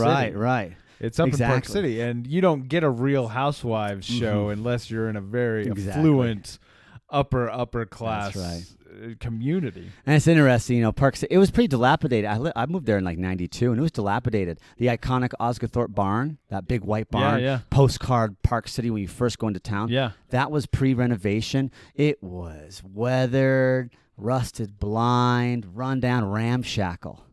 And they restored it. They did a whole community initiative like in the mid-90s to make it the postcard image it is now. All the mountains, the silos, the barn, the river, the creek, the willows. Every photographer, every painter is taking a crack at it. And I remember when it was a ramshackle. And Main Street was nothing but cracked sidewalks. And now it's high end. It's all been gutted, galleries renovated. It's all gentrified. Restaurants. And the ultimate tragedy, well, for me anyway, and many, is that true locals are being priced out of their hometown. I can't afford to live in Park City. I'm here in Rose Park, keeping my head down, literally, from AK-47 rounds, and just saving enough money to get out and buy something somewhere else in the valley. Yeah. In the next few years. And until then, slumming it up. But I'm not too good for it. And you talked about earlier, you said something about what's normal, the normalcy of things. Already, I feel a normalcy about it. I feel myself being conditioned and a bit benumbed to the garbage and to the crime and to all the stuff going on around me.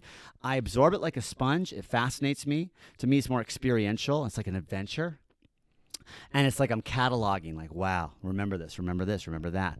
For example, I don't know, even in the future, when I look back on this era of my life and say, haha, remember when we lived in the Western Rose Park, remember when we lived in the hood and slummed it up. We can authenticate slum scenes in movies from here on out. We can look at a movie, if it's in the hood, and be like, that's real, that's legit, or no, there's not enough garbage. You guys got to put garbage in more places. it gives it gives you an insight into how not just the other half lives, how a majority can live often, depending on where you are. Well, and it's so fun. I mean, you talk about the state of your neighbor's apartment, and it made me think of these guys I knew who were lived in a really nice apartment, and when I lived in that small town in Nevada, and they were the biggest slobs. Right. And they would have old McDonald's bags. This one guy had them just strewn about his room. Like trophies. Yeah, exactly. I ate and this. It was, I remember when I was coming home from the bars and I just had this great Big Mac. He wanted to keep that memory alive.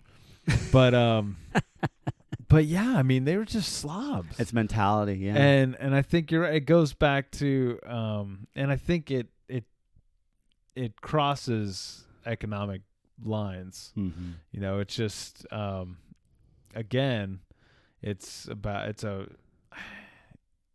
mentality, like you said. And it's hard. It's hard to overcome. I mean, it's hard to break out of that. Yeah. Well, and it's like, right, like not to sound like a parent or like I'm passing down life lessons, but life choices. These people across the way, the homies, the drug dealers across the way, bad life choices, right? I didn't tell you the update. They're evicted. No, really? They ain't here anymore. They're in and out today, but I showed up a few days ago. No, actually, I'm at the gym a few days ago, and my hot little honey calls me, and they're like, hey, so they got evicted. They're locked out. They changed the locks. Really? Oh, so look. That's terrible. Look, these people live like animals, right? Except that's an insult to animals. Animals don't live in their own shit. They don't. Yeah, but still, right? I mean, to be locked out of your home during Corona and the winter, that's awful. It's brutal. And I have compassion, and I was like, oh no. Plus, we like them. They're our friends. They're actually the friendliest people on the circle. They're our pulse on the hood. We know what's going on through them, and our dogs play together. He's got this great half red heeler, half Shar-Pei that plays with my little red heeler pup. I put him in the backyard, and they play up a storm. Great socialization for him. I like him here, actually. It's a lot more interesting with him, and it's not the same without him. It's kind of quiet around here now. A few nights ago, they got evicted. They've been squatting there, man. They haven't been paying rent for months. The slumlord landlord was trying to get them out for months. There was litigation. There was lawyers. They're doing squatters' rights. They're kind of rats, not leaving. Finally, they just locked them out. They changed the locks, so they're all standing there out on an ass, like with only a barrel to their name. Like, what are we gonna do? And they tried to pawn their dog off on us. Will you take our dog? We don't know where we're gonna go. But the dog isn't housebroke. The dog's almost 2 years old. Look, they can barely run their own lives. You think they have time to train a dog? So the dog shits all over their place.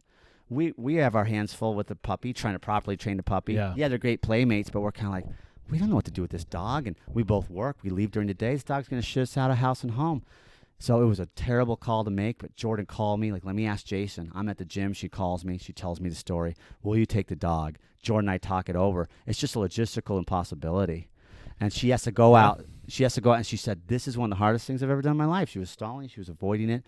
But after the phone call, she went out to the dark and cold where they're all just standing there trying to decide what to do and where to go, to tell them, sorry, but we can't take your dog.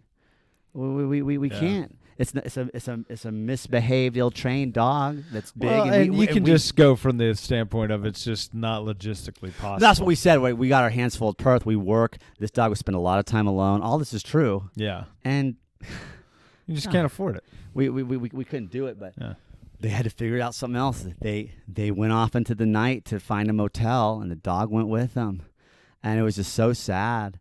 And then the next, and I came back later that night, and they had broken in. They'd broken into their place. They'd gone through the window, and were just getting the stuff out that they needed. Yeah. And trying to figure out where to go. And there was this dichotomy. There was a moment where I'm like, oh fuck, what's going on, guys?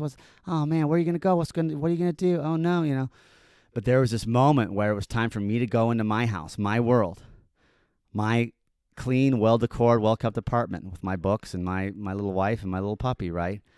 Where we don't have a problem to pay rent, and we're making different life choices, right? Different life choices. Yeah. And that was the flagrant split was me going into my world, my place. Like, well, good luck, like shit, and leaving them out on the street to figure out their shit as they're bringing piles of their belongings through out the window, Wow. trying to figure out what they're going to do next. And you know what? This is like their third or fourth eviction. This is their lifestyle. You'd think that they would change, that they would, hey, this isn't working. But we all have to work. We all have to pay rent. This isn't working. We're going from one squalid situation to the other, out of the frying pan to a fire, to a fire, to a fire, to a frying pan, to a fire. But they don't see like that. Again, it's sort of a fractured mentality. They don't see that it begins and ends with them. The problem is them. You get evicted everywhere you go. This is no way to live. And look what this is doing to this kid. Even this dog. You could lose a dog. And the kid, I saw him today. They're here they're getting some more stuff, and they're just kind of hanging out. And he's like, yeah, man, I'm bored. I'm staying in a Motel 6. I'm bored. There's no action, right? So they're here, and I was happy to see him. Like, you're back. What's going on? Oh, my God. And I'm just bored, and we're getting some stuff. And they got this little kid, right? And the little kid keeps saying, I want to go home. Can we go home? I want to go home. No, they can't go home. We're locked out of home. So that's the point I keep making is, oh my God, it's so hard to see that. You can so clearly see where they need an intervention. And it's not like saying, oh, I know better, I'm better, I'm passing down life lessons. That's not what I'm saying. It's just, it comes down to, you can just see what different choices they can make to have a different life. None of them work. They just sling drugs here and there, and they don't work. They just hang out in the stoop all day. They're able-bodied people. They could work. They could pay the rent. You pay your rent, you're there.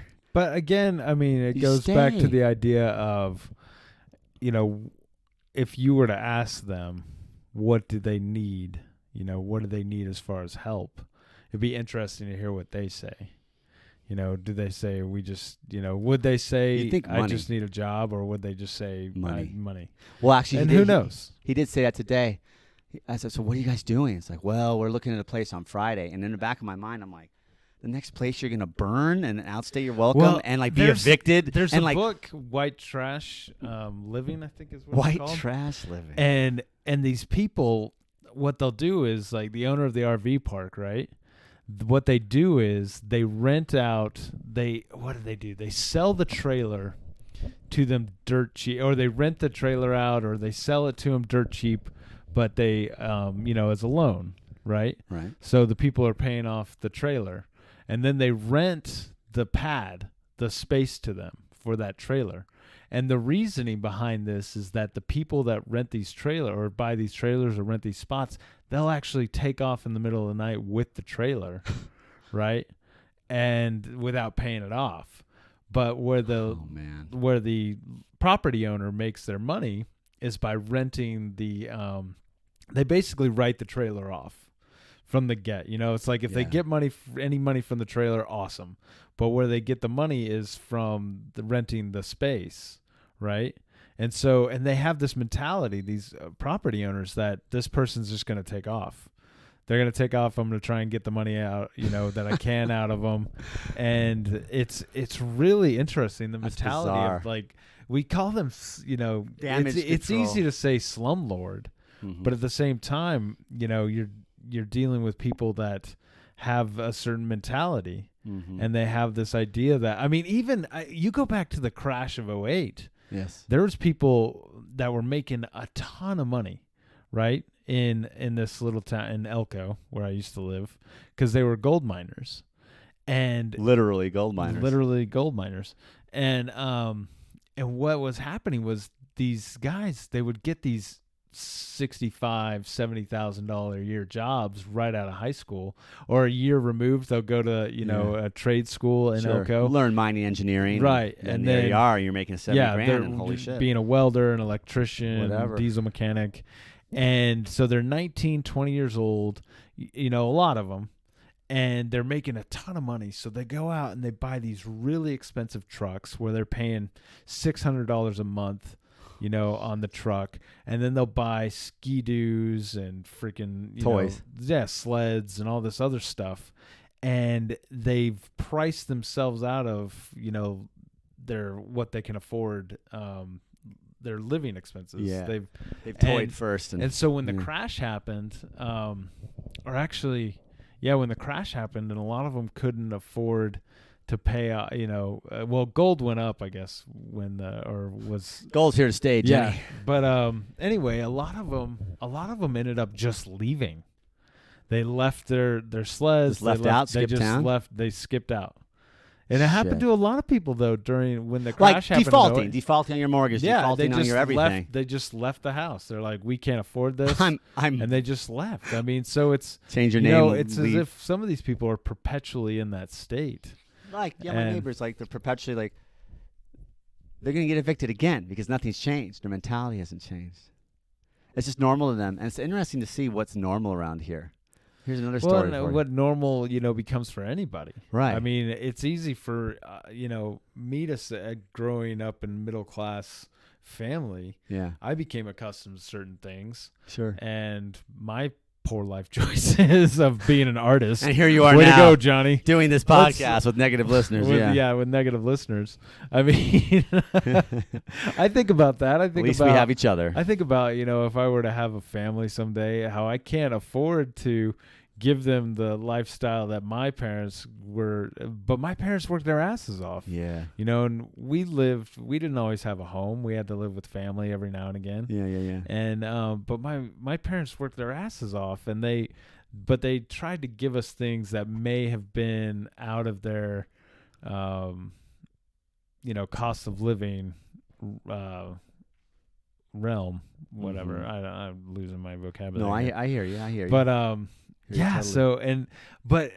Going back to a story, we lived in a fairly nice neighborhood in Elko, and my dad, but we had, there was rednecks, there was hicks that lived in that because they had really good paying jobs, right?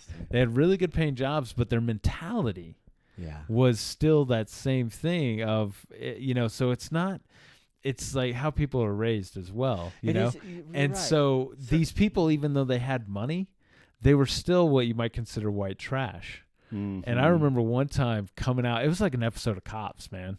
I came out and I'm white trash and I'm in trouble. This girl, she was a few years older than me and my buddies. She lived down the street, and her and her mom got into this huge screaming match. I mean, she lived a good 100 yards away. And we could just hear it echoing through the neighborhood. And then her mom tackles her to the ground in the driveway and starts banging her head against the cement. Shit. And we're watching this unfold, and we're calling the cops and we're trying to get people out there. But to watch this is just a dramatic mentality, And even though it doesn't matter if you get money doesn't solve everything. No. It definitely helps. Don't get me wrong. Money is a great equalizer, but it doesn't change your mentality. It doesn't change how you were brought up. It doesn't change. I mean, you look at the funny, of course, one is the Beverly Hillbillies. Sure. They're still hillbillies. They're millionaires. But what was funny, they still don't know how to act. Yeah, but what was funny, what made the show funny was that they were still hillbillies. They're rednecks. And they were living in Beverly Hills, Yeah. And so, and then another story, I remember we were playing horseshoes one time, and this very affluent family, they owned a local distributorship. I think they're the milk distributors in town. Wow. And they had some money. And they came up to us. We're playing horseshoes. Milk money. Yeah, milk money. Absolutely. Milk money. But they came up to us one time, and it was at night, and we're in this park right across from the police station. I mean, stone's throw away from the police station. We can see the station from where we are. Just to give you an idea of how close we are. Station inside. And they come up. It's them. It's the husband and wife. And then their teenage son, and they start yelling at us. They're looking for some guy. They're like, where's this guy? Where's this guy? Where's Benny? We'll call him Benny too. Benny. Where's Texas Benny? Where's Benny? And we're like, who? We don't know this person. Why are you yelling at us? And then they start making phone calls, and they start, trying to figure out where this guy is. And then other people, their other family members start showing up in this parking lot. And then finally, after about 30, 45 minutes, we actually started calling the cops. We're like, something's going down here. We're not sure what I think you're going to kill someone named Benny. Yeah. And then this Benny kid and his friends show up. No shit. And we're calling the cops. We're like, you got to get here now. There's a big fight about to break out, and people are going to get hurt. You have to get here now. And we're right across from the police station.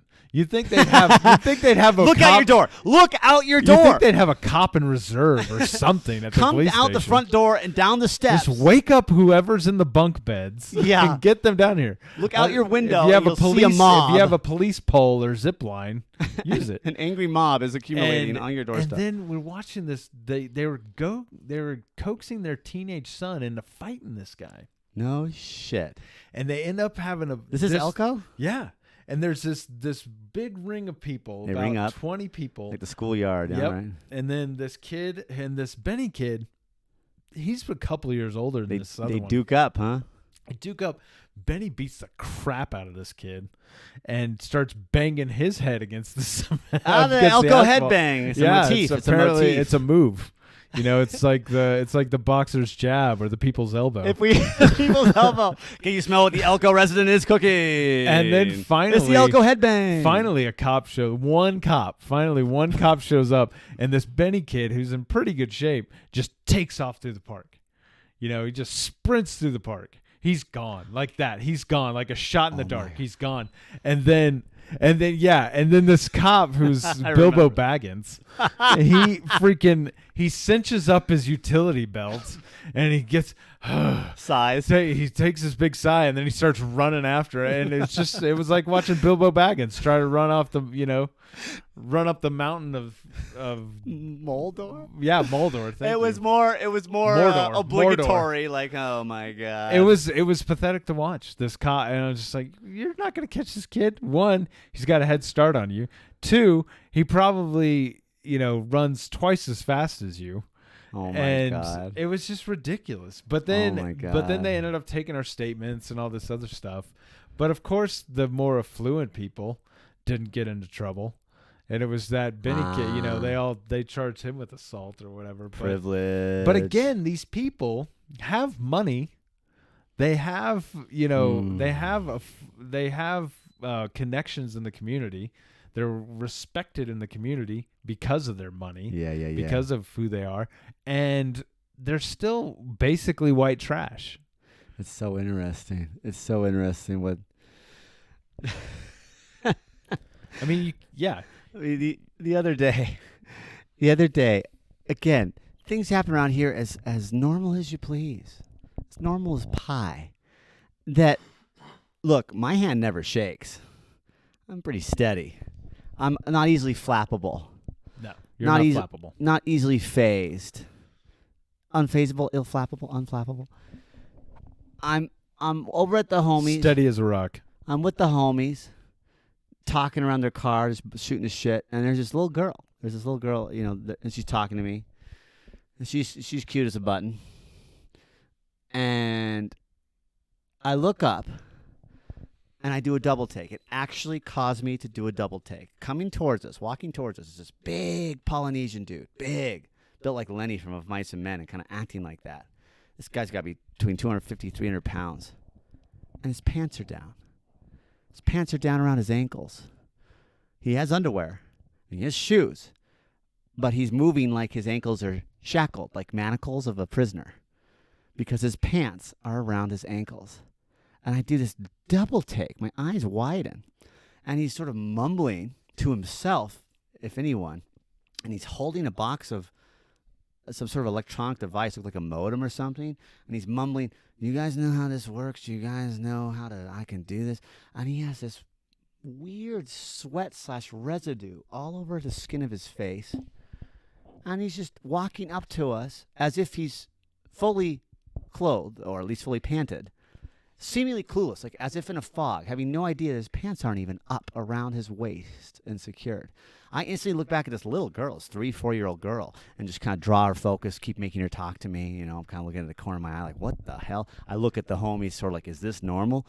And the alpha homie's like, man, what are you doing? Pull your pants up. What is this? Kind of like, roughly teasing him, kind of goes over like, man, what are you doing? Your pants are down. Damn. And when I look over again, the guy's pants are now up.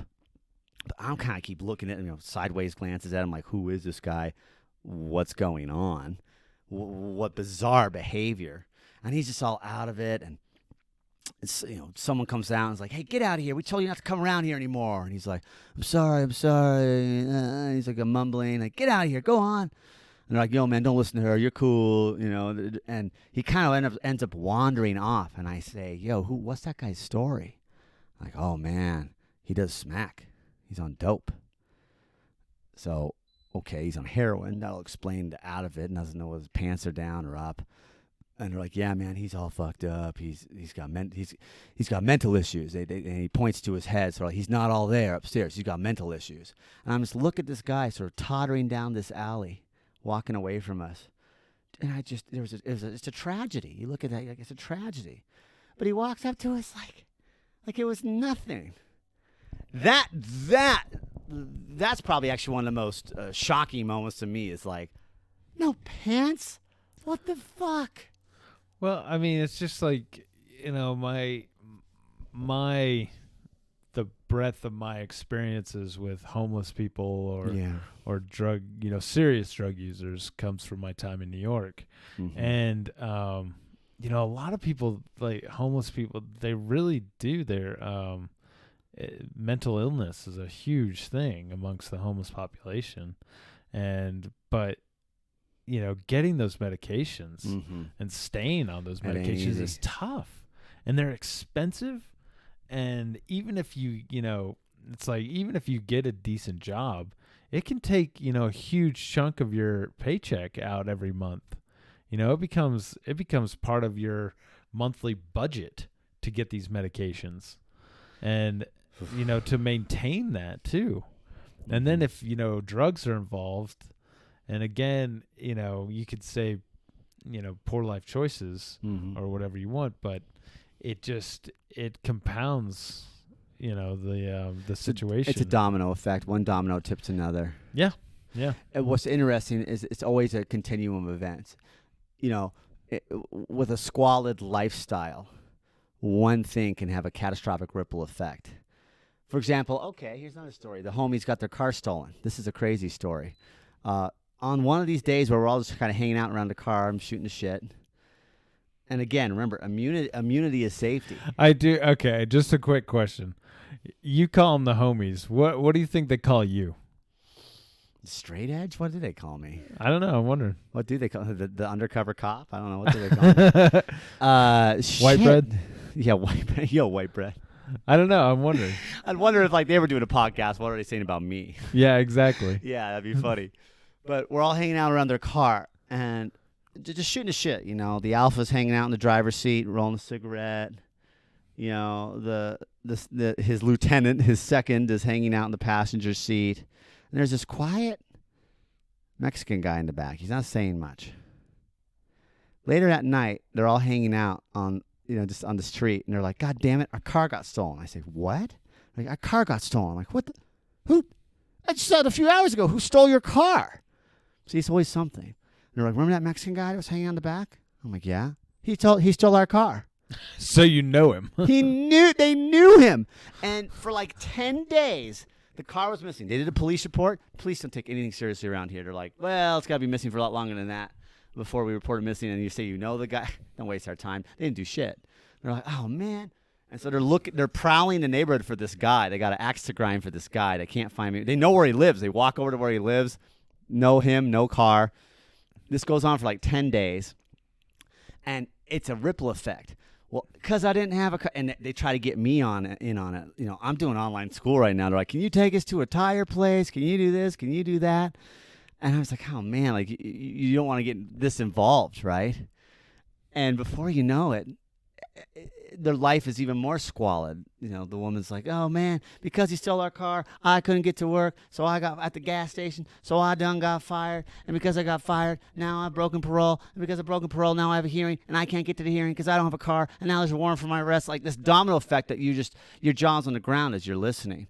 And in the meantime, so this guy, their neighbor stole their car. He's nowhere to be seen. There's no hide nor hair of him anywhere.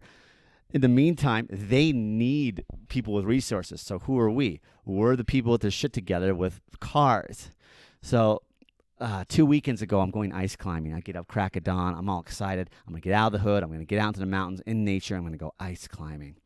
They see me packing my gear up, and right when I'm going, I'm even running a bit late. I'm like, I better go. It's about 3 hours away that I have to drive. And right as I'm going to the car, this kid, the guy who got punched in the jaw, and I gave him a Band-Aid because he got gashed, he walks up to me with purpose and strong eye contact, and I'm like, oh no, he wants something. He's like, hey man, can you do me a favor? And I'm crestfallen. I'm like, what? He's like, can you give me a ride to an ATM? And they always tell you their story. Beware of someone who has a story. They always have a story. Yeah. It's like, can you take me to an ATM? But not the ATM right here, because there's the ATM at 7-Eleven, but they charge a $3 fee or $2.75, and I need every dollar. Now, first of all, imagine that poverty where you cannot give up $3. Yeah. $3. Oh, I know. Not even the price of a drink, right? Like of a can of whatever, right? Like he's like, and I need every dollar. So can you take me to the ATM at Smith's and wait for me? And I'm just going, okay, go get on with it. What? He's like, I need an ATM at Smith's, and you can wait for me, and then bring me back because I need my epilepsy medicine. Because ever since I got hit, ever since Buttons hit me, I've been having a lot more seizures, and I need my epilepsy medicine, and I really got to get there, and it's a long walk, and please, the need is so great. The story is so pathetic that, you are bound by rules of sociology to help this guy. It's like, you can't say no. You'd be the biggest fucking cocksucker in the world if you said, like, no, fuck you. I can't spare 10 minutes. It'd be about, like, maybe 10 minutes. But I'm annoyed. I'm like, all right, get in, let's go. He said, oh, thanks, man, thanks. He gets in the truck, we drive. And he's telling me his story, his life story, sob story as we're going to the ATM. I go, I wait. He comes in, we go back. He's like, thanks, man, thanks. I really appreciate. I'm like thinking, okay, good. I did a good thing. It was like 10 or 12 minutes delay. Okay, I did a good thing. He can now go to a pharmacy, right, and get his proper epilepsy medicine and be good. The next day I see him. Comes up to me, and he's like, hey, man, I got my medicine. Just wanted to show you. Thanks a lot, man. Just wanted to show you my medicine. He has an Altoid tin, and he opens up the Altoid tin, and it's full of weed. That was his medicine. And I'm like, it's supposed to help. I helped you do a drug run? I get, yes, there are interesting studies with marijuana or THC and pain neuroreceptors. Yes, I understand that. But it was funny, like, he wasn't forthcoming, like, hey, yo, help me score some weed because I'm having I'm in pain or whatever. He really made it seem like my medicine, a pharmacy, pharmacological. Yeah. I'm like, oh, you're playing me. And you're still playing me. You played me. I just laughed. I'm like, this Altoid tin full of weed. I'm like, oh, my God. I just remember it's like what Jerry said, when we were in school. And he said, you help people until it starts to, as long as you can help yourself. That's good. So you help people until it starts to negatively affect you. You're right. And so giving up that time. It didn't, yeah. But what I'm saying is, you have to look at that, and you can only give so much of yourself, but what they do with that help is up to them. Right. So the next time it might be, I'm not. There will be no next time they're evicted now, but you know what I'm saying. I mean, it's not as poignant. Had I known, and he knew this, so he worded it carefully. Had he known that, like, yo, I see you go score some drugs, you need to help me buy some weed, and please take me to ATM. That's much less poignant than epilepsy, medication. Yeah. I need money. So I can get my medicine. That's how he worded it. One's poignant, one's like, oh, you can do this on your own fucking time. You walk the 2 miles to the grocery store and do your ATM, walk back. You really want the weed put into work, shit. But, here I am thinking I'm helping this guy. But the other time, like, oh, so how it resolved was pretty funny. It could be, I guess the difference would be, so you're going ice climbing, but, the next time could be you're late for work. Right. That could hurt you. Right. And so, the funny thing is how it got resolved is they got their car back. Like 10 days later or whatever, they see the guy who stole their car. Just walk. These aren't super criminals. Just walking across a circle, and they're like, "Hey, motherfucker, get!" And they go at him. Give us our car back. And he's kind of like, "Huh?" And they like gang around him. Give us our car back. He gives them the who, me, what? Who, me, what? Give us our car back, motherfucker. And knowing he's licked, like, well, I'm beat. He doesn't say anything. He silently, as if on mute, just hands him the keys back, and they tells get him their where the car is? back. But it had a flat tire, and Of this course. and that, and they had to do this and that day. And suddenly, all these things hinged on this working car. You guys haven't had a car for 10 days, and suddenly, unless you get this car moving, you're screwed. What the hell?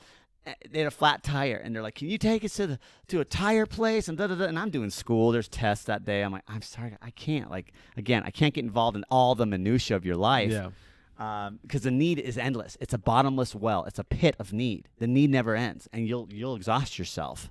So what happens to a lot of social workers. And so I'm like, sorry guys. Like, okay, we get it. It's okay. And I look out there, and they jerry-rigged it. They were using a bicycle pump to get it with enough air. Oh, really? They got like one of the like a T pump. Yeah, yeah. You know, a big that you trap underfoot, Enough and that to you're, get you're, 'em you're to, pumping the Wow. T pump down. They got a bicycle pump, and they pumped it up enough to eke it into a tire Yeah. place. So they made it work.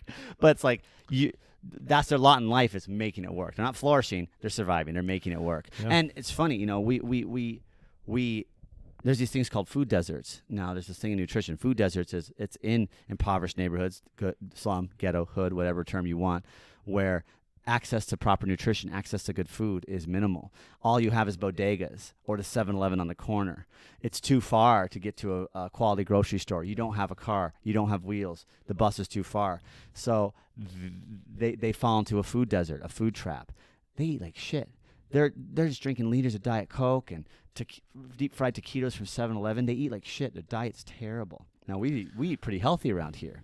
The other day we have a brunch. My hot little honey. Sometimes, you know, that it's Big Mac's a lot cheaper than, Right. you know, It's grass-fed beef from the store. Or you don't know how to stretch your money. You have $10. If I got $10 and I have to live for a week, get staples. Get non-perishable, long shelf life staples like a bag of brown rice that yields 50 times its size and food volume for $3 or $4. Yeah. That's smart, right? No. They'll blow it on a liter of Mountain Dew and some Twinkies, right? It's mentality. It's a lack of education. They don't know about proper nutrition, whatever. My Right. life is miserable. I want a Twinkie. It fucking tastes good. Trans fat, what the hell's that? Better than brown rice. Right. So my hot little honey had like a brunch. Had some of her friends over and had a brunch. And someone had brought over, homemade banana bread. Someone else brought over simply orange juice. So like 100% simple orange juice. We eat pretty healthy around here. You shouldn't drink juice. It's a lot of sugar. Yeah, we've been told it's healthy. It's not. Don't drink juice. Sugar bomb. I don't drink juice. We don't drink juice in the house. But is 100% organic orange juice better than Mountain Dew? You better fucking believe it is. It's the lesser of two evils. We're in a low-carb lifestyle. Banana bread isn't something you should eat every day. But hey, there's walnuts. There's homemade banana bread. You think they get even nutrients that good? Right. So I give it to him. I'm like, hey, man. He came over. There's a fence in the backyard here where the dogs play, and there was a gap in the fence. And they were really proud of themselves because they had jerry-rigged a board fix, and it's actually worked. They wired the gap shut with some boards, and now my puppy can't get out, and I was really happy. I'm like, hey, man, let me thank you. And I give him this like barely touched jug of simply made orange juice. Oh, thanks, man. He like rushes it at home. That's vitamin C. That's nutrients. That's a lot more nutrients and nutritional value than Mountain Dew. And later that day, I'm like, hey, man, take this too. And I give him this tinfoil wrapped big ol' loaf of homemade banana bread. Again, healthy?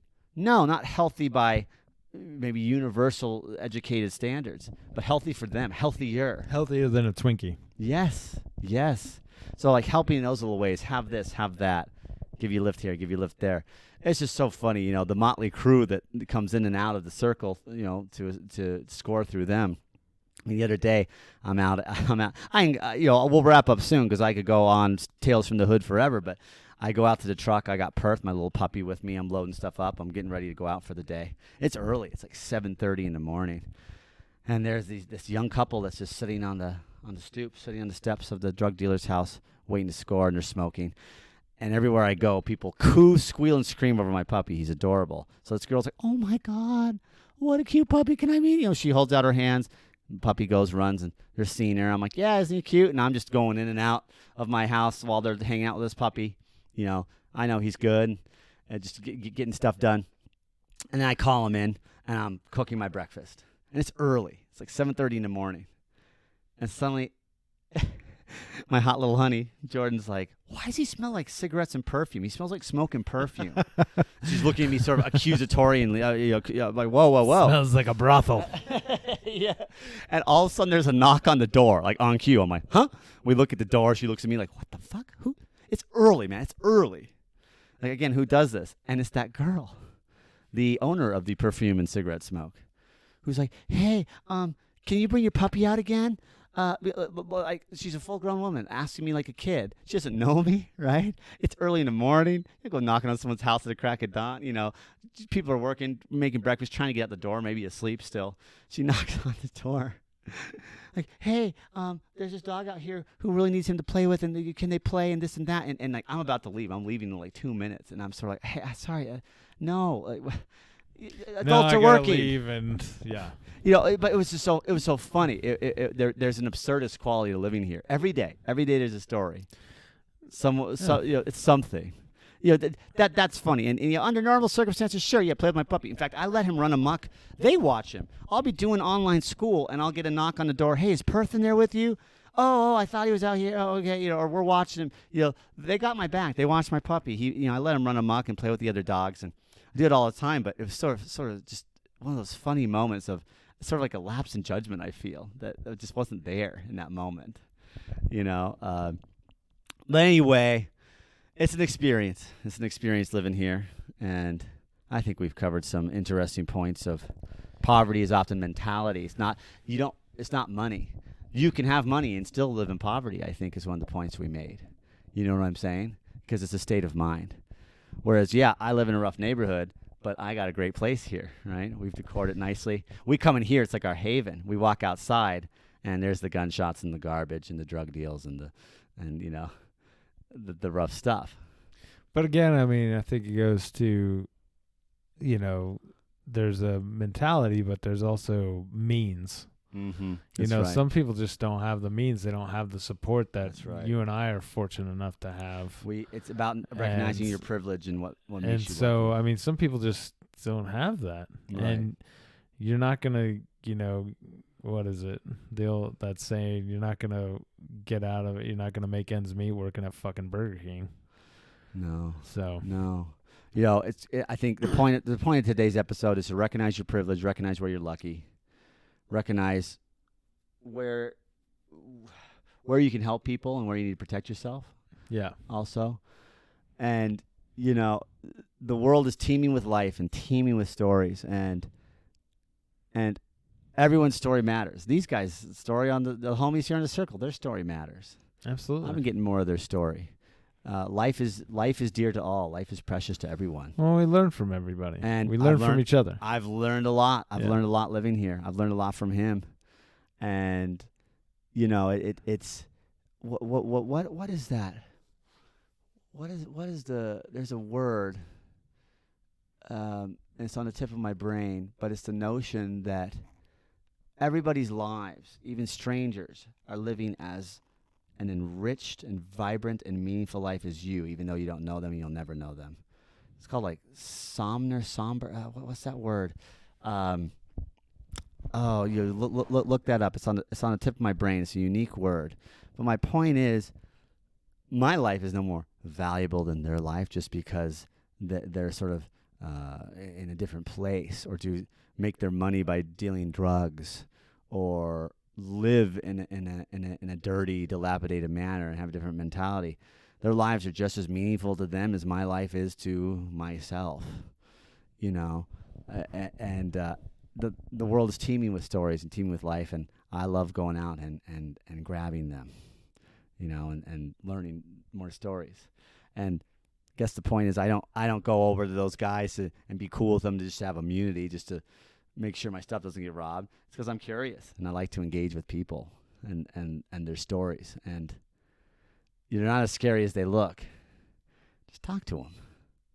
You know what I'm saying? They're just people trying. I mean, we're all just people trying to live. We're all trying to do our best. Yep. Did you find that word? Because we can't leave them hanging. Well, I didn't. Wait, what is it? Can I? Let's see. Here, just tell me what. Okay, put it into the search. Well, no, we need Siri or something. No, just tell me what's the Definition. Definition of everybody living of strangers living meaningful lives. Definition of strangers living equally meaningful lives to you. It's sort of a convoluted thing. Yeah, type that in. At the end of the day, we all have something in common. We're all trying to do our best. And, one of my favorite quotes from the Dalai Lama, it's wonderful. He says, look, there's 7 billion people on the planet, but we're all unified. We're all tied by one thing. We all want to live a joyful life. So we share that unity and bond with everyone. We all want to live a joyful life. That's who wants to have a miserable time of things? Did you find it? What do you got? Oh man, I gotta get in on this. Are you?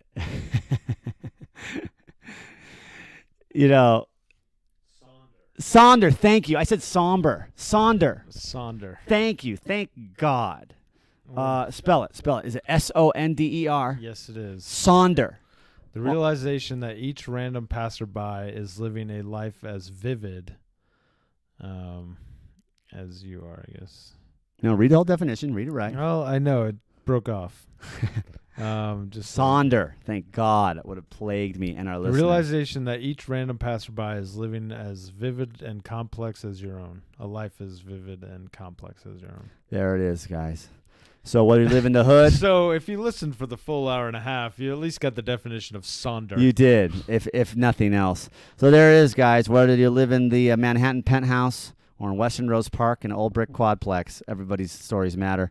And we can't wait to get back at you with the next episode of more stories, more interviews from ordinary people with extraordinary lives.